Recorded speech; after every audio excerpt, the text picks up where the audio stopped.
tiempo Emma había compartido una palabra, no voy a repetir lo que ella enseñó, acerca de la visión de Ezequiel capítulo 47. Vamos a mirar un poquito eso, solo en principio para recordarlo, porque ahí fue donde el Señor empezó a hablarme esta palabra que les quiero compartir. Ezequiel 47 es una visión, lo que vamos a leer ahí no es un hecho físico concreto, sino que el profeta Ezequiel estaba en una visión y había un hombre de Dios ahí que lo estaba guiando y le estaba mostrando cosas.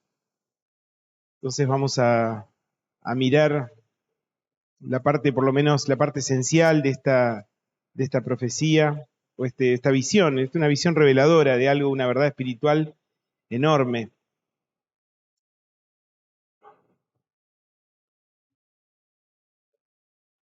Vamos a leer a partir del versículo 1, dice: el hombre me trajo de vuelta a la entrada del templo. No sé si ya lo tienen en el pasaje.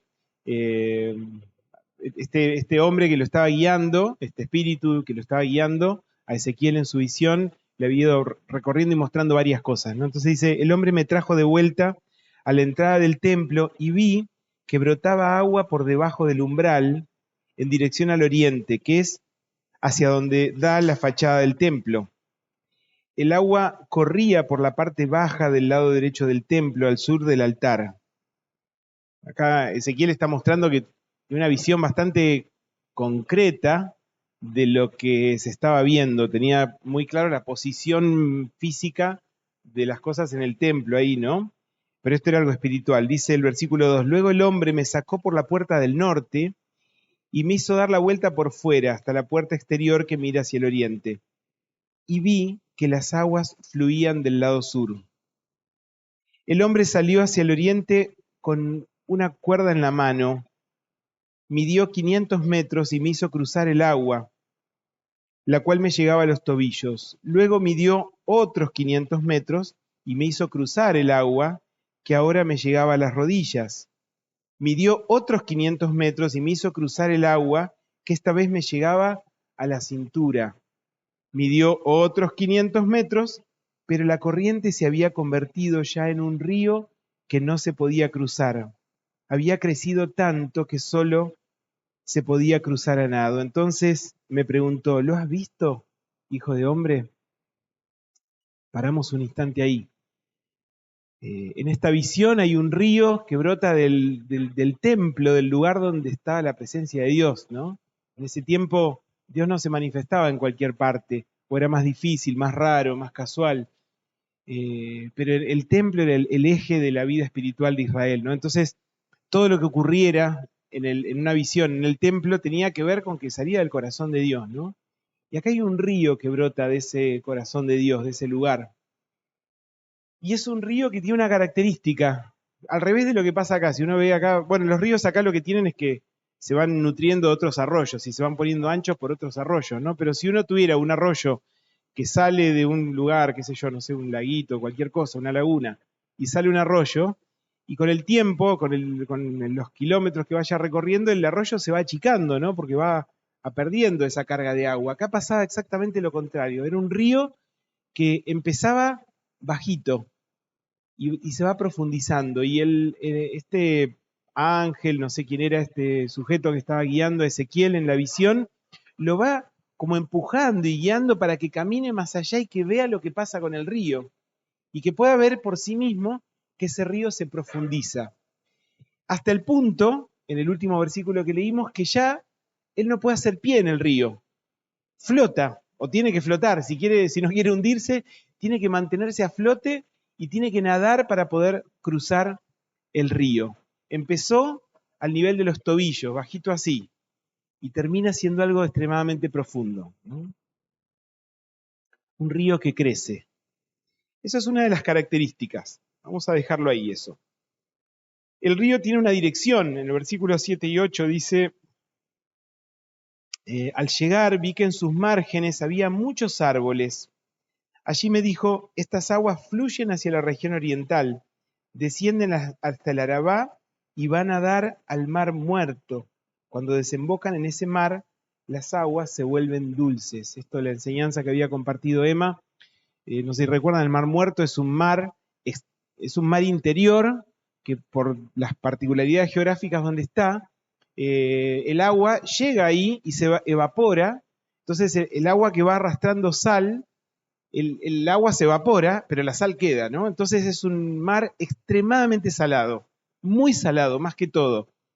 Y no hay muchas plantas y animalitos que vivan cómodamente en una salmuera de esa naturaleza, entonces no hay mucha vida en ese lugar, pero en la visión de Ezequiel, el río de Dios tiene el poder de volver dulce lo salado, lo que no inspira vida, lo que no está lleno de vida, lo vuelve vivo. Y dice después en el versículo 9, dice, por donde corra ese río, todo ser viviente que en él se mueva, vivirá. Habrá peces en abundancia porque el agua de ese río transformará el agua salada en agua dulce y todo lo que se mueva en sus aguas vivirá. Y habla de árboles y plantas y un montón de cosas que demuestran en la visión esta muchísima vida, muchísima vitalidad, ¿no? Este río que simboliza esta presencia de Dios, esa vida que fluye desde el corazón de Dios y que se va profundizando.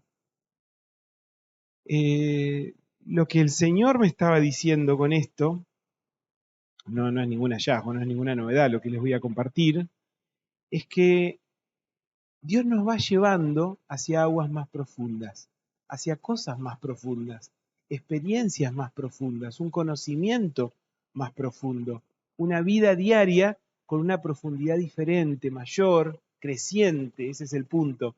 No es un río con pozones, este es un río que cuanto más avanzás es más profundo. Así es como lo describe Ezequiel. Y Dios nos quiere llevar por ahí. Sin embargo, me encuentro en mi experiencia cotidiana, y quizás a alguno más le ha pasado, que muchas veces nos resistimos a esa profundidad. Yo no sé cuántos de los que están acá son de esas personas arriesgadas. Ayer estábamos paseando en la zona del Bolsón y veíamos a la gente que se tiraba del cerro con parapentes, ¿no? Y yo decía, sabe que en algún momento había soñado con tirarme en un parapente, hace muchos años, cuando era joven y más loco, ¿no? Hoy que ya soy mucho más viejo y cuerdo, ya no me inspira tanto tirarme en un parapente, ¿no? Pero pensaba, se tiran y si el parapente no se abre bien. Entonces todos los riesgos, ¿no? Cuando uno va poniéndose viejo, capaz que uno empieza a tomar más conciencia de los riesgos.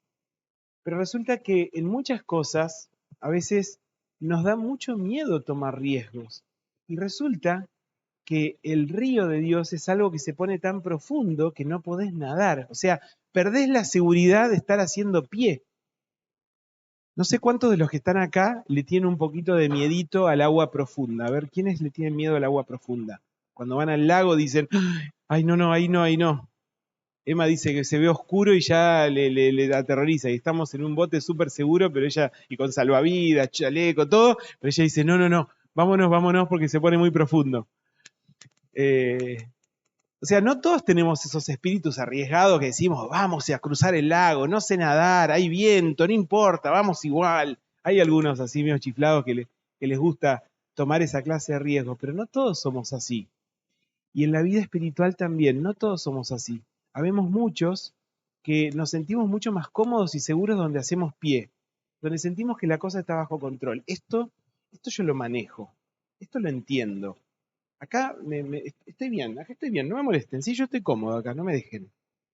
Sin embargo, el impulso de Dios y el impulso del río, porque fíjense que Dios no comparó esto con un lago, ¿no es cierto? En el lago que entras por la playita y se va poniendo cada vez más profundo también, podría haber tomado esa figura. En el mar también, aunque en el mar a veces tenés como unas cosas raras en el fondo, pero también, si lo miramos en general, es algo que empieza playito y se va poniendo profundo. ¿Por qué Dios no eligió eso? Dios eligió un río, porque el río es algo que corre, es algo que se mueve, es algo que te empuja, es algo que te lleva, si se quiere, ¿no? ¿Cuántos le tenemos a veces un poco de cuiqui al río Grande porque sabemos todas las cosas que han pasado ahí?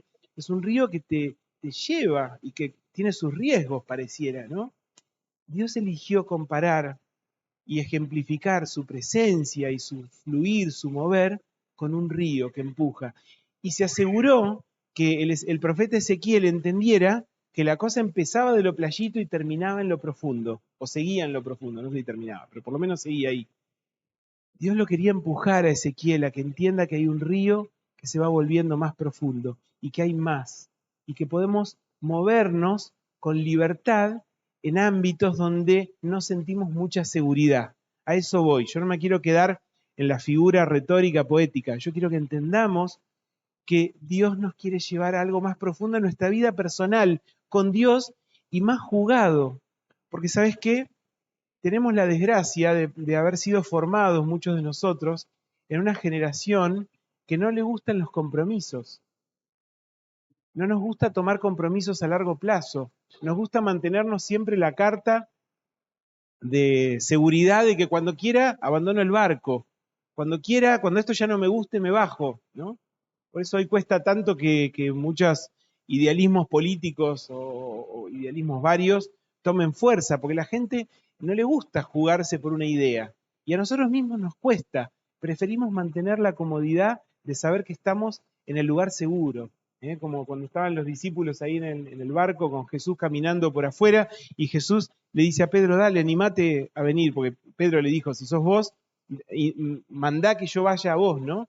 Y Jesús le dijo lo que él casi en el fondo capaz que estaba esperando que no le dijera, y le dijo, ok, vení. Y Pedro se baja del barco y empieza a caminar en el agua. Y Pedro estaba impresionado, que decía, estoy caminando en el agua y no me hundo. Y los demás decían, está caminando en el agua y no se hunde. Pero los demás estaban en el barco. Y Pedro estaba en el agua. O sea, hubo uno que se animó a meterse donde no hacía pie y jugarse por lo que Dios le decía, ¿no? Esto fue una enseñanza que también tuvimos en el Congreso. Qué tremendo animarse a donde no haces pie, a donde no parece todo seguro. ¿Y saben qué? Cada vez que el Señor nos va a mandar y nos manda ya a hacer estos actos de arrojo, de orar por alguien en un lugar inapropiado, de hablarle de Jesús a alguien en un lugar que no era el ideal, en las condiciones ideales, y nos ponemos en riesgo porque sabemos que alguien nos puede denunciar, sabemos que podemos llegar a perder la relación con esta persona, y nos jugamos, estamos caminando en lo inseguro. Estamos dependiendo exclusivamente de la palabra de Dios que dijo, no te voy a dejar, no te voy a abandonar, camina tranquilo, porque yo no te voy a soltar. Y aunque no ves nada más que de lo que agarrarte, te agarrás de Dios y Dios te sostiene. Pero Dios espera que nos juguemos un poquito más. En el Salmo 84,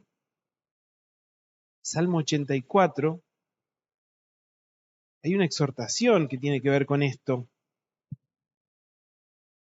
Dice Salmo 84, versículo 4, 5.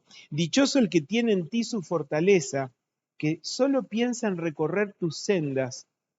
Cuando pase por el Valle de las Lágrimas, el lugar donde nadie tiene ganas de estar, no es el Valle de Trevelin, ¿sí? Donde todos quieren estar, ahora todos viajan a ver los tulipanes y todos quieren el Valle de Trevelin. Bueno, este es otro valle, uno de lágrimas, ¿sí?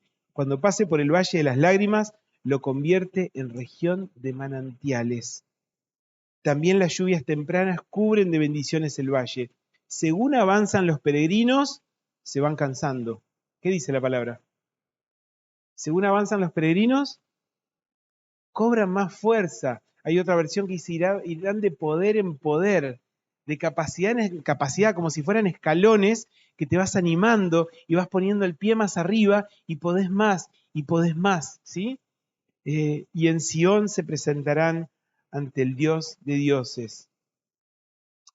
Qué palabra tan hermosa y que nos empuja a caminar. Hay otro pasaje en Proverbios, ahí al ladito. Proverbios, capítulo 4, para tenerlo subrayado y creerlo para nuestra propia vida. Proverbios, capítulo 4, versículo 18, dice, la senda de los justos es semejante a los primeros albores de la aurora, ahí cuando empieza a clarear un poquito el día. Su esplendor va en aumento hasta que el día alcanza su plenitud. El Señor compara nuestro camino con algo que resplandece más y más y más, no algo que se va apagando, algo que va creciendo. Pero ¿cómo va a crecer la gloria de Dios en nosotros? ¿Cómo va a crecer este resplandor que podemos dar alrededor nuestro? En la medida en que nos jugamos más y más y más por Jesús y nos animamos a involucrarnos más, a meternos más en sus planes, en sus proyectos, a conocerlos más y a amarlos y a abrazar esos proyectos de Dios para nuestra vida. Saben que me gustó, digamos, la palabra que recibió Maxi respecto a que va a ir a las naciones. Estamos pidiéndole al Señor misioneros y seguramente Él no es el único, es algo que se viene más, ¿no? ¿Cuántos más hay? ¿Cuántos más se van a animar a ir más lejos? ¿Cuántos más se van a animar a tomar más riesgos por el Señor? Eso va a repercutir en la gloria de Dios también, ¿no? Entonces Dios quiere usarnos a cada uno y algunos capaz que se vaya como Maxi, que no sabemos a cuál nación le va a tocar. Capaz que le toca, no sé, Suecia, una recopada, o capaz que le toca Ruanda, todavía no sabemos. Están todas las opciones abiertas. Pero no importa eso, el Señor quiere que resplandezcas ahí donde estás, ahí donde Él te mueva, como decía Juliana, ¿no? El Señor quiere movernos, pero tenemos que animarnos a dar esa luz, a brillar con esa luz que el Señor nos da, ¿no? Sin embargo, la verdad es que algo nos pasa, algo nos pasó a muchos de nosotros, ¿no? Nos chocamos con algo que nos pinchó, con una situación quizá que te desinfló, que te quitó las ganas. Y yo siento que muchos nos hemos como estancado un poquito, razones diversas. Ahora vamos a ver alguna posible, ¿no? Pero creo que cuando nos estancamos, pasa un poco como con la computadora, de golpe se trabó, se bloqueó, se colgó, ¿y qué tenés que hacer? Resetearla y empezar de vuelta, ¿no? Apagar y empezar otra vez. Y dejar que el programa original arranque bien de vuelta, ¿no? Vamos a ver cómo es el programa original que tiene que resetearse en nuestra vida. Yo te invito a que abras la palabra en Colosenses capítulo 2. Colosenses capítulo 2.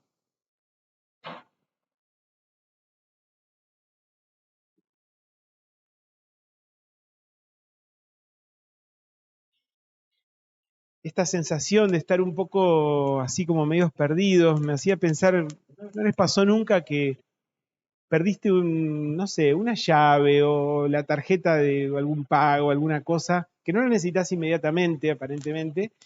Entonces en tu mente decís, pero yo sé dónde está. Sí, no la encontré ahora, pero yo sé dónde está. Y vas dejando que pasen los días hasta que de golpe la necesitas y la buscas y no está donde vos pensabas. Ups, se me quemaron los papeles. ¿Dónde está? Yo me jugaba que estaba ahí y no está. Bueno, a veces yo creo que así hemos perdido nuestra pasión por Cristo. Hemos perdido ese deseo de vivir esa vida genial que Él tenía planeada para cada uno de nosotros. Y estábamos seguros de que nuestra pasión la teníamos ahí. No hay problema, yo sé dónde está. Y de golpe la necesitamos y no la encontramos. Y nos sentimos apagados. Y no sabemos cómo recuperar esa pasión. Bueno, vamos a resetear y empezar de nuevo. ¿Sí? Dice capítulo 2, versículo 6, dice, por eso, de la manera que recibieron a Cristo Jesús como Señor, vivan ahora en Él, arraigados y edificados en Él, confirmados en la fe como se les enseñó y llenos de gratitud. Vuelvan al punto cero, vuelvan al arranque, acuérdense de cómo nacieron, acuérdense de dónde los sacó el Señor y a qué los sacó, para qué los sacó de ahí. Recuperen eso, arraigados y edificados en Él, confirmados en la fe como se les enseñó y llenos de gratitud. No nos enojemos con este Dios que sí nos complicó a veces un poquito la vida, podríamos decir, pero valió la pena porque el estar lejos de Él no se vive más fácil. Parece más fácil, pero el costo es muchísimo mayor. Saltamos ahora unos versículos más adelante. En el versículo 11, el mismo capítulo, en el versículo 11, habla de estar circuncidados. Supongo que la mayoría de ustedes conocen el concepto de la circuncisión. Para los judíos era una regla de pertenencia al pueblo de Israel, por lo menos para los hombres. Las mujeres no podían hacerlo, pero se consideraba que también era válido, ¿no? Pero los hombres tenían que estar circuncidados y era una marca física de pertenencia. Era una marca física de pertenencia. Esa pertenencia no solo era al pueblo de Dios, sino a los que obedecen a Dios, los que siguen a Dios, los que están moviéndose en función de Dios, ¿no? Ellos recorrían el desierto ahí, guiados por un Dios a quien no podían ver, pero que su dirección era muy clara. Entonces Dios había dado esta orden. Ahora, cuando empieza la iglesia y que ya se rompe el esquema de los judíos y la iglesia está llena de gente de un montón de naciones, se discutió un poquito si todos tenían que circuncidarse. Y acá el apóstol Pablo va a hacer comprender este concepto de la circuncisión que va más allá de lo físico, totalmente. Entonces dice, además, en él fueron circuncidados no por mano humana, sino con la circuncisión que consiste en despojarse del cuerpo pecaminoso. Esta circuncisión la efectuó Cristo. Ustedes la recibieron al ser sepultados con él en el bautismo. ¿Cuántos de los que están acá han sido bautizados ya en agua? Creo que la amplísima mayoría, ¿no? Bueno, en ese acto, no sé si se acuerdan cómo fue, pero si los que se bautizaron acá, por lo menos seguramente tuvimos una charla previa donde hablamos de que hay una sepultura y una nueva vida. ¿Eh? No es que ocurre en el bautismo, pero el bautismo es un acto físico que ejemplifica o demuestra ese acto espiritual de ser muertos y resucitados a una nueva vida, ¿no?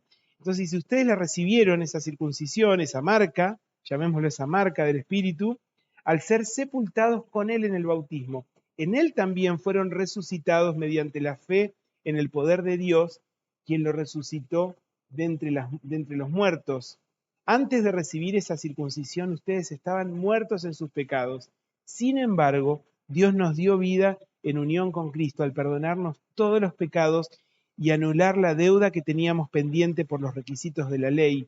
Él anuló esa deuda que nos era adversa, clavándola en la cruz. Desarmó a los poderes y a las potestades y por medio de Cristo los humilló en público al exhibirlos en su desfile triunfal. Todos tus pecados, todas tus causas en contra quedaron clavadas en esa cruz. Y Jesús hizo cargo de todo esto. ¿Te acordás cuando hiciste esa decisión? ¿Te acordás? Y si todavía no la hiciste claramente, esta decisión de creer en Jesús y lograr que por la gracia y la misericordia de Dios todos tus pecados queden clavados en esa cruz y te puedas olvidar de ellos, bueno, entonces la puerta está abierta también para vos. Pero si ya lo hiciste, no te olvides. Lo que Dios te está diciendo esto es, acordate, acordate, acordate de dónde te sacó, acordate qué hizo por vos, acordate por qué estás donde estás. No te olvides de eso. ¿Sí? Volvemos un cachito atrás, un versículo que no leímos, el versículo 8. Dice, cuídense de que nadie los cautive con vana y engañosa filosofía que sigue tradiciones humanas, la que va de acuerdo con los principios de este mundo y no conforme a Cristo. Y este es nuestro talón de Aquiles. Acá es donde fallamos la mayoría. Nos dejamos seducir, nos dejamos embelezar por las palabras tan sabias de los sabios de este mundo que no conocen a Cristo. Y hay muchas cosas que nos parecen tan lógicas que dicen, ¿no? Y yo he visto cómo a veces estas lógicas no cristianas, no espirituales, se meten, se cuelan en la iglesia, se cuelan en los discursos, se cuelan en las predicaciones, en la consejería, en la cuestión del empoderarse, todo eso, que son cosas que para el mundo están muy bien quizás, pero los hijos de Dios tenemos otra cosa, tenemos el poder, no tenemos que empoderarnos, tenemos que vivir en el Espíritu, tenemos que vivir con lo que Dios nos enseña y movernos en la fe, y Él hace todo eso, porque no es un poder nuestro, es el poder de Él. Es el poder de Él el que se mueve cuando oramos por sanidad y Dios sana a alguien, ¿no? Es el poder de Él el que se mueve. Nosotros somos solo tímidamente un vehículo, pero es Él el que se mueve y tenemos ese poder viviendo en nosotros, pero lo despreciamos por tener otras cosas. Tengo una persona muy querida, un familiar, que se dejó seducir por un montón de cuestiones de enfermedades, ¿no? Y empezó a vivir en función de todas sus enfermedades.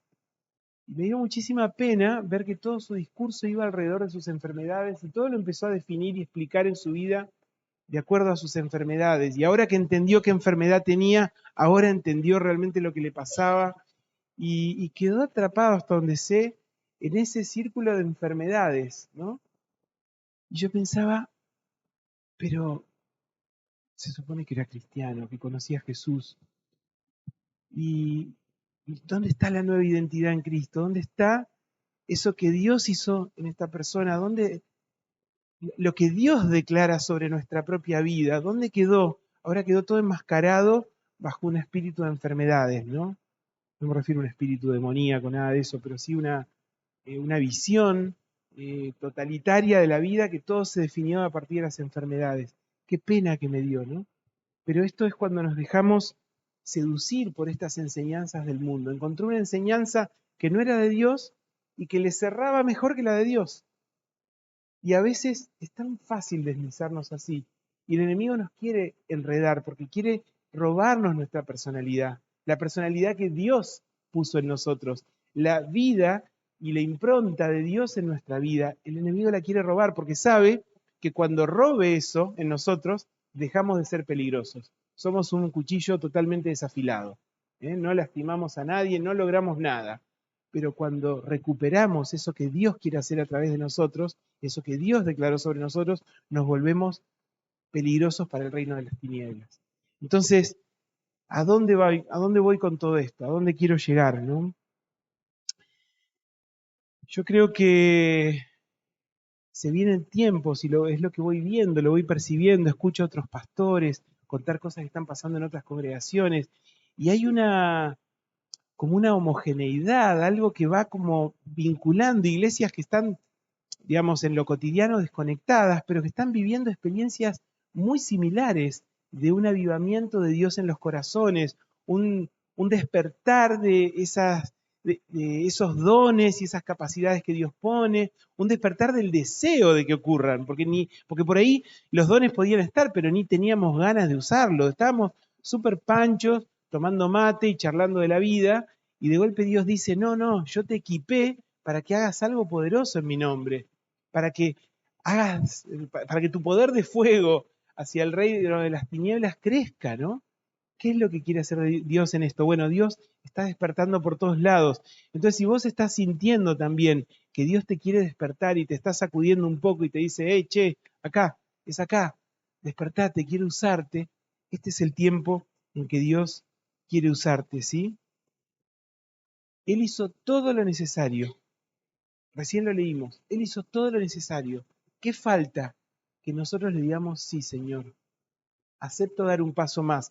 Si estabas con el río a los tobillos, bueno, avanzaste a las rodillas y vas a empezar a sentir que el agua está más fresca de lo que pensabas, pero avanzaste. Si estabas a las rodillas, animate a la cintura. Y si estabas a la cintura, animate al terreno no, aparentemente no firme, no firme en el agua, pero estamos parados sobre una roca. Así que tranqui, la roca está, no se movió. Jesús no se fue, no te dejó flotando a la deriva. Él te va a llevar, pero animémonos a dar pasos en Dios, a jugarnos más. Eso que no te gustaba hacer, decir, bueno, no me gustaba hacer esto, pero por Jesús y por la obra de Él y por su reino me voy a animar y lo voy a hacer. Porque no voy a quedarme en mi barquito cómodo, ahí viendo como todos los demás hacen milagros y yo estoy acá tomando mate mientras miro a todos. Todo bien con los que toman mate, ¿eh? Pero no es este el caso, ¿sí? Eh, el hecho de animarnos a dar esos pasos. Hermano, ¿a qué te está desafiando el Señor? ¿A qué te está movilizando? Si en tu corazón vos sentís que vos dejaste de lado ese llamado, si vos sentís que el Señor te llamaba y vos dijiste, no, no, otro día, ahora justo tengo el cumpleaños de mi abuela, qué sé yo. Bueno, este es el momento, ya pasó el cumpleaños, este es el momento en que te juegues y te animes a dar un paso más de compromiso, porque el hecho es este, cuanto más sabés, más entendés, más te compromete, más me compromete. Si yo no supiera nada, puedo andar por la vida así ingenuamente, pero ahora que sé, ahora que vi los milagros, ahora no puedo decir, no sé, sí sé, y eso me compromete, pero no es malo, es bueno y me tengo que animar. ¿Sí? Entonces, yo te invito ahora a que cierres tus ojos.